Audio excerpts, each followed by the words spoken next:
한 주 잘 보내셨나요? 양화교회 9월 27일 주일 예배를 시작하도록 하겠습니다. 설교 제목은 솔로몬의 성전 봉헌 기도이고요. 성경 본문은 열왕기상 8장 37절에서 40절까지 있는 말씀입니다. 성경 봉독해 드리겠습니다. 성경은 열왕기상 8장 37절에서 40절에 있는 말씀입니다. 만일 이 땅에 기근이나 전염병이 있거나 곡식이 시들거나 깐부기가 나거나 메뚜기나 황충이 나거나 적국이 와서 성읍을 에워싸거나 무슨 재앙이나 무슨 질병이 있든지 막론하고 한 사람이나 혹 주의 온 백성 이스라엘이 다 각각 자기의 마음의 재앙을 깨닫고 이 성전을 향하여 손을 펴서 무슨 기도나 무슨 간구를 하거든 주는 계신 곳 하늘에서 들으시고 사하시며 각 사람의 마음을 아시오니 그들의 모든 행위대로 행하사 갚으시옵소서. 주만 홀로 사람의 마음을 다 아심이니이다. 그리하시면 그들이 주께서 우리 조상들에게 주신 땅에서 사는 동안에 항상 주를 경외하리이다. 아멘. 오늘 본문의 말씀은 솔로몬이 성전 건축을 마친 이후에 성전을 봉헌하면서 그 봉헌 기도를 드리고 있는 장면입니다. 이스라엘 역사에 있어서 성전 건축의 의미는 매우 중요합니다. 왜 그러냐면은 여호와의 법궤는 성전에 있지 않고 사사시대 이후에 실로의 성막에 머물러 있었기 때문입니다. 자, 실로의 성막을 다음과 같이 그림으로 표현할 수 있는데 이 성막의 가장 커다란 장점은 바로 쉽게 이동할 수 있다는 것이죠. 그러니까 성막이 한 군데 머물러 있지 않고 바로 백성들을 찾아다니면서 백성들과 함께 할 수 있다라고 하는 장점이 있습니다. 그러나 바로 이와 같은 어떤 모습 때문에 많은 사람들과 함께 하기가 힘들고요. 그리고 또한 주변에 많은 그 물질 문명이 발전하면서부터 많은 사람들이 자기의 집보다 초라한 형태로 있는 어떤 성막의 모습을 바라보면서 굉장히 바로 여호와 하나님에 대한 경외도가 낮아지게 되는 이런 어떤 문제도 있었다라는 것입니다. 자, 예배의 본질이 중요하지만 사람들이 사는 데 있어서는 이와 같이 천막에 있는 어떤 여호와 하나님의 모습을 바라보면서 이제 우리가 정착해서 사는데 광야 생활하는 것도 아닌데 왜 성막에 있을까라는 어떤 생각을 하게 되었던 것이고요. 마침 그 문제에 대해서 다윗이 나는 백향목 궁에 거하는데 여호와의 성전은 아직도 장막에 있는 그 상태를 안타까워하면서 하나님 앞에 성전 지을 것을 요청하면서 바로 여기서 성막을 짓게 되는 첫 번째 발걸음을 띄게 되었던 것입니다. 다윗이 왕이 된 후에 사무엘하 7장에 의하면은 다윗이 하나님께 나단 선지자를 통하여 자기가 성전을 지어드리겠다라고 요청합니다. 그러나 하나님께서는 그 요청을 거부하시고 다윗이 아닌 그의 아들 솔로몬에게 성전을 지을 것을 명령하셨습니다. 자, 그래서 솔로몬은 당시의 기술을 총동원하고 당시의 과학 문명에서 허용하는 모든 어떤 힘을 다 기울여서 성전을 짓기 위해서 노력했었다는 것입니다. 당시에 아무것도 없었던 이 바로 그 산에다가 솔로몬은 망대를 짓고요. 이렇게 하나의 축대를 쌓아 올리면서 성전을 지을 준비를 하였었고요. 이 성전을 7년에 걸친 대공사 끝에 드디어 완성하게 되었던 것입니다. 솔로몬이 완성한 성전 건축은 그 어떤 의미보다도 여호와께서 반드시 설립하라고 했던 중앙 성소를 확립하게 만들었었던 그런 어떤 역사적 의미가 가장 크다라고 얘기할 수 있습니다. 하나님의 명령을 그대로 준행했었다라는 것이죠. 자, 이와 같은 어떤 그 성전은 다른 고대 근동의 어떤 나라들의 신전보다는 규모가 큰 편은 아닙니다. 그러나 하나님께서 명령하셨던 대로 하나님 앞에서 한 군데 모여 예배 드리는 어떤 예배의 처소로서 이제 성막의 시대가 끝나고 성전의 시대가 시작되었기 때문에 이 성전 건축의 의미는 그 어떤 것보다도 크다라고 얘기할 수 있습니다. 자, 그리고 솔로몬은 완성된 성전에서 첫 예배를 드리면서 봉헌 기도를 올리게 되었는데 바로 이것이 오늘 본문의 말씀입니다. 솔로몬이 첫 예배를 드리며 봉헌 기도를 드렸을 때 많은 백성들은 바로 이 상황을 축제와 같이 받아들였을 것이고요. 또 솔로몬의 말 한마디 한마디에 귀를 쫑긋 세우고 경청하면서 그의 말에 아멘으로 화답하면서 하나님께 감사드리고 하나님께 영광을 돌리는 바로 이런 모습이 바로 이 성전 예배 속에서 나타나게 되었을 것입니다. 자, 한마디로 기쁜 날 솔로몬은 그의 봉헌 기도를 드리면서 미래에 대한 걱정 또 앞으로 나라 그리고 이 성전에 대한 어떤 많은 어떤 생각들을 담아서 하나님 앞에 기도를 드리게 되었는데 바로 그가 드렸던 그 봉헌 기도는 이스라엘 역사 전체를 아우르면서 그 역사 속에서 그들이 평탄한 길을 걸어갈 수도 있겠지만 그렇지 못한 길을 걸어갈 때 하나님께서 바로 이 성전에서 드리는 백성들의 기도를 기억하시고 또한 들어주시고 그들의 어떤 기도에 반드시 응답해 달라는 바람이 섞여 있는 어떤 그런 기도가 바로 솔로몬의 봉헌 기도라고 얘기할 수 있습니다. 네, 그러면 방금 얘기했던 솔로몬의 보험 기도의 핵심은 다음과 같습니다. 첫 번째로 솔로몬은 장래 이스라엘에 일어났던 여러 상황을 그가 가정하고 어려운 상황 속에서 백성들이 이 성전에 와서 기도한다면 하나님께서 들어주세요라는 겁니다. 자, 그러니까 성전에 와서 진심으로 기도한다면 하나님께서 들어주십시오라고 하나님 앞에 간절히 요청하는 것이었었고요. 또 성전에 올 수 없는 환경이 된다면 그러니까 성전에 올 수 없는 환경이라는 것은 어떤 것일까요? 그들이 뭐 다쳤다든지 아니면은 포로로 잡혀 있다든지 도저히 성전에 올 수 없는 상황이 되었다라고 하게 되면은 바로 이 성전을 바라보고 기도만 하더라도 하나님께서 그 기도를 들어주시고 그들을 회복시켜 주십시오라고 하는 이런 간절한 소망을 솔로몬이 담아서 하나님 앞에 기도하였던 것입니다. 자, 바벨론 포로 당시 다니엘이 예루살렘으로 향한 창문을 열어놓고 하루에 3번 기도했던 것도 바로 이와 같은 맥락 속에서 우리가 이해할 수 있다라고 얘기할 수 있습니다. 자, 그러니까 하나님 앞에서 간절하게 이 성전에서 기도하던 성전을 바라보고 기도하던 하나님께서는 내 백성의 기도를 들어주십시오라고 하는 어떤 내용이었었습니다. 그런데 평탄한 때뿐만이 아니라 어려운 상황, 다시 얘기해서 전쟁, 기아, 포로, 재해 전염병 등이 있는 바로 그런 상황 속에서도 하나님께 자기의 잘못을 깨닫고 하나님 앞에 진정으로 무릎을 꿇는다라고 하게 되면은 하나님께서는 바로 그들의 모든 기도를 들어주시고 또한 그들이 바로 어려운 상황이 그들에게 닥쳐 있는 어려운 상황이 빨리 지나갈 수 있게 해 주십시오라는 어떤 바람을 담았던 것이 바로 성전 봉헌 기도의 핵심적인 내용이었다라고 얘기할 수 있다는 겁니다. 자, 그중에서 오늘 본문의 말씀은 보다 더 특별한 상황이 여기에 나타나 있습니다. 자, 37절 말씀을 봤더니 만일 이 땅에 기근이나 전염병이 있거나 곡식이 시들거나 깐부기가 나거나 메뚜기나 황충이 나거나 적국이 와서 성읍을 에워싸거나 무슨 재앙이나 무슨 질병이 있든지 막론하고 이렇게 얘기하고 있습니다. 자, 그러니까 이런 것이 고대 근동 지역에서 가장 무서운 어떤 재앙이라고 얘기할 수 있다는 것이죠. 자, 곡식이 이유 없이 시들어 버립니다. 아니면은 깐부기가 나거나 아니면은 메뚜기 황충이 일어나서 그 모든 곡식을 다 먹어 없애거나 뭐 이런 문제들이요. 자, 그러니까 농사가 흉년이 지는 상황을 얘기하고 있습니다. 자, 그중에서 코로나 상황 속에서도 아프리카나 중국 같은 곳에서는 정말 메뚜기 떼가 몰아닥쳐 가지고선 더욱더 그 식량을 부족하게 만들고 사람들을 힘들게 만드는 어떤 상황을 보여주고 있습니다. 자, 아프리카에서 뭐 거의 새와 비슷한 어떤 메뚜기 떼가 곡, 농작물들을 휩쓸고 지나가고 있는 어떤 장면들을 우리가 사진으로 이제 볼 수가 있다는 것이죠. 바로 이런 것들이 일어나거나 아니면 전쟁의 상황입니다. 적국이 와서 성읍을 에워싸거나 자, 이런 상황 속에서 어떻게 해야 되냐는 거예요. 아니면은 어떤 재앙이 일어나거나 아니면 무슨 질병이 일어나거나 바로 이런 일들이 일어났었을 때 이런 상황이 바로 우리들의 역사 속에서 나타났었을 때 자, 어떻게 해야 되냐는 겁니다. 바로 이런 상황 속에서 한 사람이나 혹 주의 온 백성 이스라엘이 다 각각 자기의 마음의 재앙을 깨닫고 이 성전을 향하여 손을 펴서 무슨 기도나 간구를 하거든 이렇게 표현했습니다. 굉장히 중요한 메시지입니다.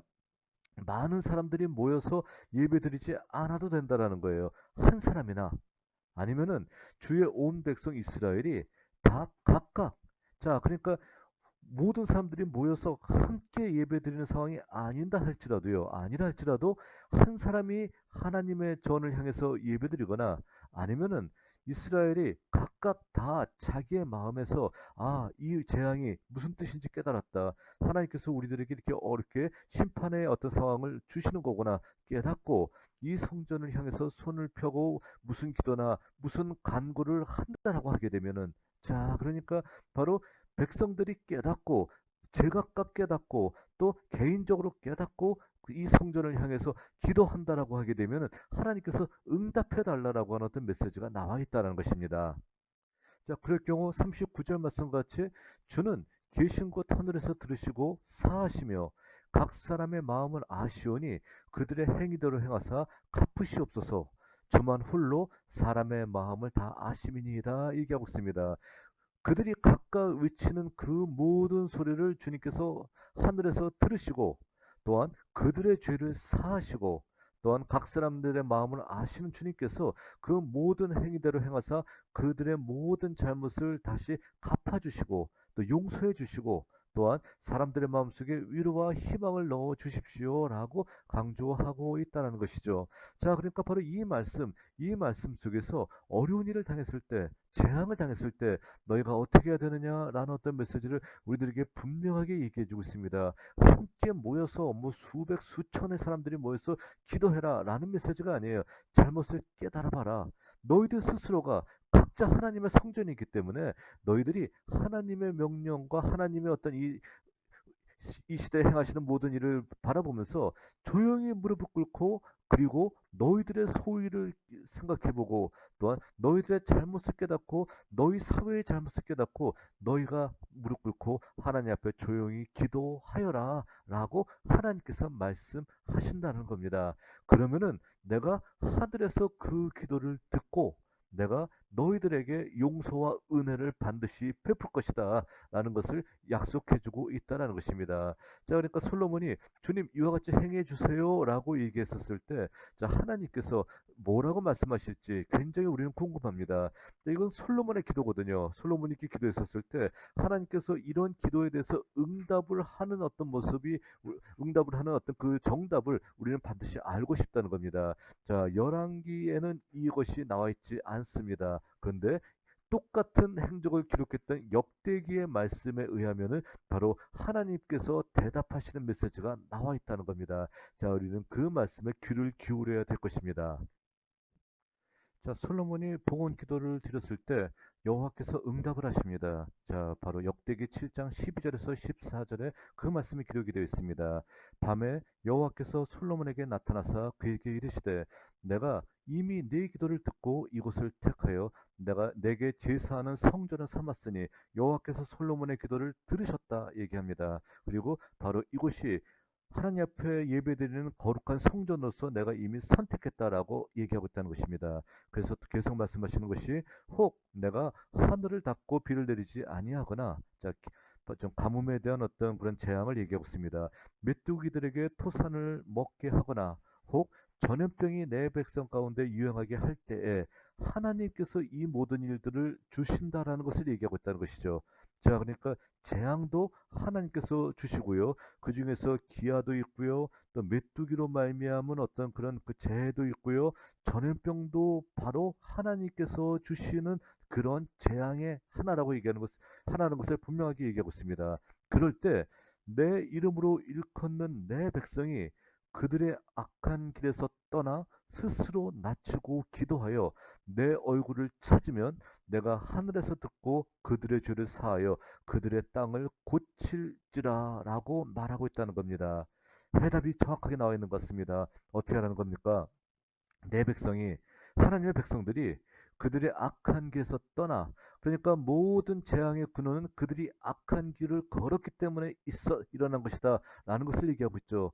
지금 이 모든 우리의 전염병의 상황은 전 세계적으로 일어나고 있어요. 어느 한 나라도 예외가 없습니다. 그러니까 모든 백성들이 마치 노아의 때와 같이 악한 길을 걷고 있다라는 것을 우리에게 보여주고 있는 것이죠. 그러니까 그들이 악한 길에서 떠나 스스로 낮추고 기도하여 내 얼굴을 찾으면 자 다른 것 없습니다. 자기 스스로 내가 잘못했습니다. 무릎 꿇고 기도하고 하나님께서 응답해 주세요라고 하나님의 얼굴을 찾으면 하나님께서 듣고 그들의 죄를 사하고 그들의 땅을 고칠 것이다. 반드시 회복시켜 주실 것을 얘기하고 있다는 겁니다. 하나님께서 들으시고 우리의 죄를 사해 주시고 용서해 주시고 우리의 땅을 고쳐 주실 것이다. 우리가 살고 있는 이 잘못된 환경을, 이 전염병이라는 죄를 반드시 하나님께서 회복시켜 주실 것이다. 라는 사실을 분명하게 우리에게 약속하고 있다라는 것입니다. 자, 솔로몬의 봉헌 기도에 대한 응답으로서 하나님께서는 이와 같은 답을 우리에게 주셨습니다. 그렇다면 바로 우리들의 이 역사 속에서 지금 전무후무하게 나타나고 있는 이 전염병 상황 속에서 우리는 과연 어떻게 해야 되냐는 겁니다. 바로 하나님께서 주신 정답대로 우리는 반드시 움직여야 된다라는 사실을 잊어서는 안 된다는 겁니다. 자, 그럼 하나님께서 전염병의 상황 속에서 우리에게 하시는 말씀이 무엇인가요? 우리는 바로 하나님께서 우리에게 들려주시는 말씀을 정확하게 알고 들을 수 있어야 된다는 겁니다. 첫 번째로 왜 전염병이 창궐하게 되었는지를 생각하라라는 것이에요. 자, 무엇 때문에 전염병이 창궐하게 되었습니까? 분명하게 성경은 얘기하고 있습니다. 너희들의 죄 때문이다라고 얘기하고 있다는 거예요. 너희가 악한 길을 걸어갔기 때문이다라고 얘기하고 있다는 겁니다. 어느 한 나라 빼놓지 않고 전 세계의 이 모든 전염병이 창궐하게 된 가장 커다란 이유는 전 세계가 노아의 홍수 직전의 상황같이 다 미쳐 돌아가고 있기 때문이다라는 것을 바로 하나님께서 우리에게 알려주고 있다는 겁니다. 자, 전염병이 누구로부터 왔는지 깨달으라라는 명령도 마찬가지겠죠. 바로 저 때문입니다. 나 때문에 바로 이런 전염병이 왔습니다라고 우리가 깨달을 수 있어야 된다는 겁니다. 자, 그러면 하나님께서 전염병을 통해서 무엇을 원하는지 생각해야 된다는 겁니다. 무엇을 원하고 계시나요? 자, 하나님께서 원하시는 것을 먼저 생각하지 않으면 어떻게 될까요? 이 전염병 상황 속에서 똑같이 미쳐 날뛰는 사람들이 생길 수밖에 없다는 겁니다. 뭐든지 광분하고 있고요. 자기 소견에 오를 대로만 행동하고 있고요. 폭력적으로서 사람이 변해서 주변 모든 사람들에게 폭력을 휘두르고 있는 사람들이 많아지고 있는 이유가 무엇 때문일까요? 하나님이 무엇을 우리에게 원하시는지 생각하지 않고 있고 그냥 이 전염병에 감정적으로만 대응하고 있고 아무 생각 없이 고통스럽다 힘들다라고 하면서 하나님 앞에 원망만을 바라고 있는 사람들이 많이 있기 때문에 바로 이러한 어떤 문제들이 생기고 있다는 겁니다. 늘 주장했듯이 자기 주장과 폭력을 우리는 버려야 된다는 겁니다. 이 모든 것들을 버리고 진정으로 이 전염병을 통해서 하나님께서 무엇을 원하시는지 생각해야 된다는 겁니다. 하나님의 약속을 우리는 그래서 기억해야 된다는 것이죠. 무엇을 얘기하고 있는 겁니까? 너희가 스스로 낮추고 기도하여 내 얼굴을 찾으면 내가 하늘에서 듣고 그들의 죄를 사하고 그들의 땅을 고칠지라. 주님께서 이와 같이 명령 약속하셨다는 겁니다. 하나님께서는 결론부터 얘기하게 되면은 네 땅을 너희의 어떤 그 땅과 너희의 고통을 내가 반드시 바라볼 것이고 반드시 고쳐줄 것이다. 치유해 줄 것이다. 강조하고 있다는 겁니다. 힘든 너희들을 위로해 줄 것이다. 너희들의 모든 상황이 처음보다 훨씬 더 좋아지게 내가 만들 것이다. 그러나 조건이 있다. 스스로 낮추고 기도하여 내 얼굴을 찾으라 라고 얘기하고 있다는 겁니다. 우리가 지금 해야 될 일이 무엇일까요? 스스로 낮춰야 됩니다. 늘 기도해야 됩니다.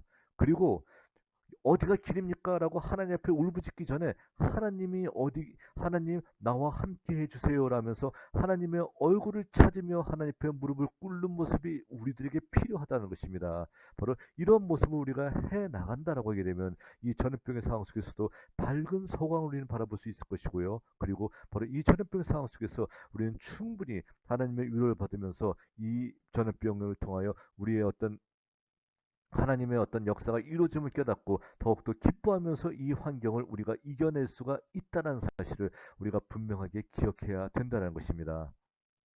자, 이 말씀을 듣고 있는 양화교회 성도들은 그럼 어떻게 바로 이 환경을 살아나가야 될까요?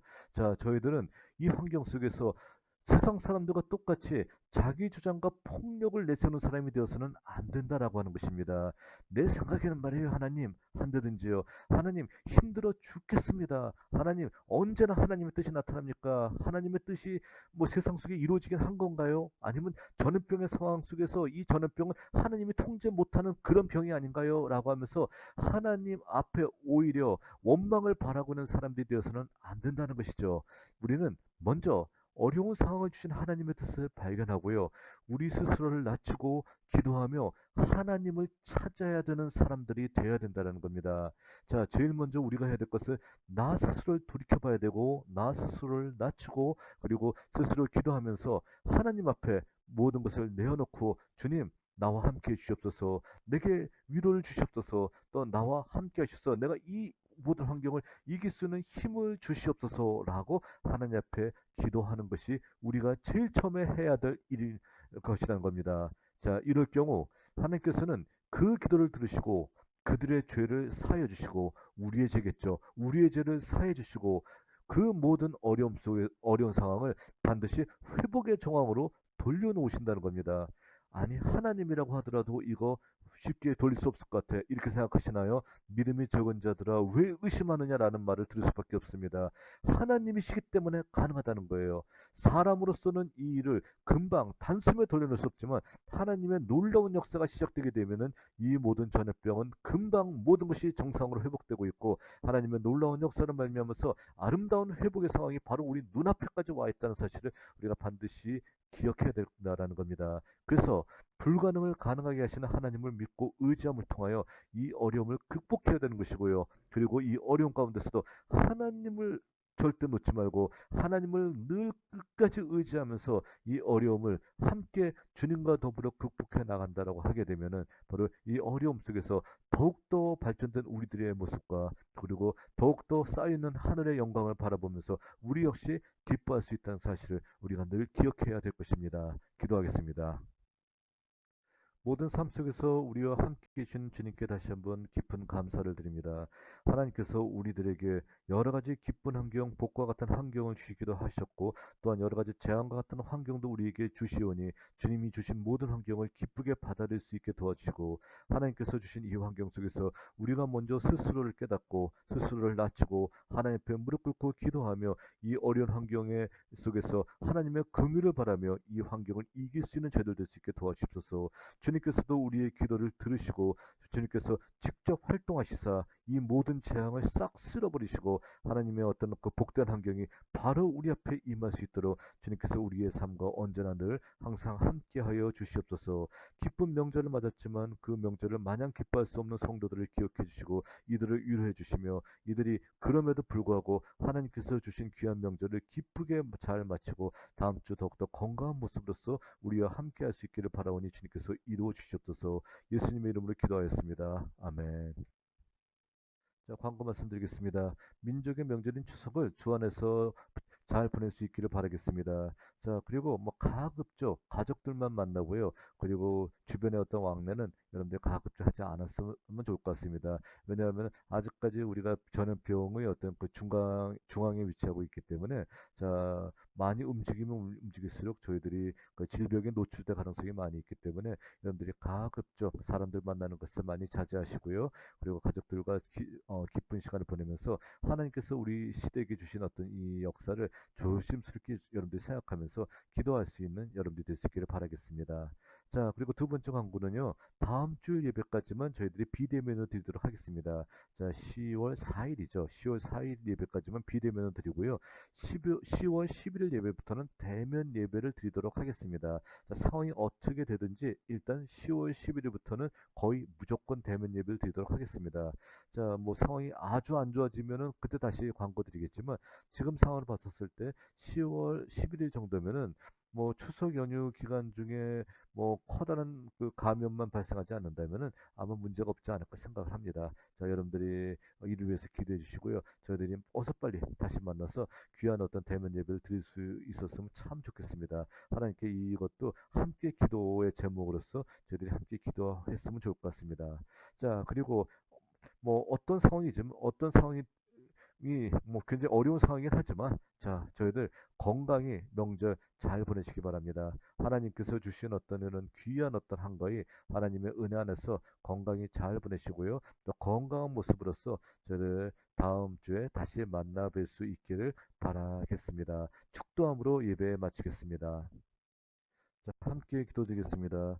이제는 우리 주 예수 그리스도의 은혜와 하나님 아버지의 무한하신 사랑과 성령의 교통하심이 이 자리에서 진심으로 하나님 앞에 무릎을 꿇고 겸손히 내 자신을 낮추고 하나님께서 주신 이 재앙의 환경을 하나님께서 주신 지혜로 슬기롭게 극복하기 바라는 양학의 성도들의 머리 위에 이제부터 영원까지 늘 항상 함께하여 주시기를 주의 이름으로 간절히 축원하옵나이다. 아멘. 자, 감사합니다. 예배를 마쳤습니다. 각자의 자리에서 삶의 예배로 하나님께 영광 돌리시기를 바랍니다.